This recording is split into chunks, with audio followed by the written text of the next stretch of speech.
மகன் மனோஜினுடைய மரணத்தை வந்து பாரதி ராஜா சார் வந்து துளியும் எதிர்பார்க்கல. அதான் உண்மை. 46 வயசில் வந்து மனோஜ் இறந்து போவார்னு அவர் நினைக்கவே இல்லை. அப்படி ஒரு அதிர்ச்சி வந்து அவரை வந்து பயங்கரமாக பாதிச்சிருச்சு.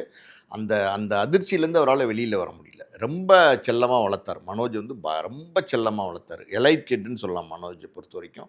எந்த கஷ்ட நஷ்டமே அவர் பார்த்துருக்கவே மாட்டார். அப்படி வந்து ரொம்ப சீராட்டி தாளாட்டி வளர்த்த பிள்ளை தான் கண் முன்னாடியே போயிட்டானே அப்படிங்கிற ஒரு வேதனை வந்து பாரதி ராஜா சாரை வந்து ரொம்ப அழுத்த ஆரம்பிச்சிருச்சு.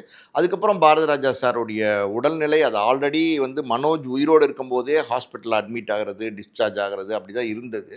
ஸோ அதுக்கப்புறம் பார்த்திங்கன்னா அந்த ட்ரீட்மெண்ட்டுன்னு ஒன்று இருக்குது பார்த்திங்களா, ரெகுலராக சாப்பிட வேண்டிய மாத்திரைகள் அதெல்லாம் வந்து சாப்பிட்றத தவிர்த்தார். பல நேரங்களில் வந்து கட்டாயப்படுத்தி தான் வந்து மாத்திரைகளை வந்து பாரதி ராஜா சார் கொடுக்க வேண்டியிருந்தது அப்படின்னு சொல்கிறாங்க. இன்னொரு பக்கம் பார்த்திங்கன்னா உணவுன்னு இருக்குது பார்த்திங்களா, அவர் சாப்பிட்றது கம்மியாக இருக்கும். 2 இட்லியாக இருக்கலாம், கொஞ்சம் சாப்பாடாக இருக்கலாம். அதையும் வந்து பாரதி ராஜா சார் வந்து பல நேரங்களில் தட்டி விட்டுட்டார்.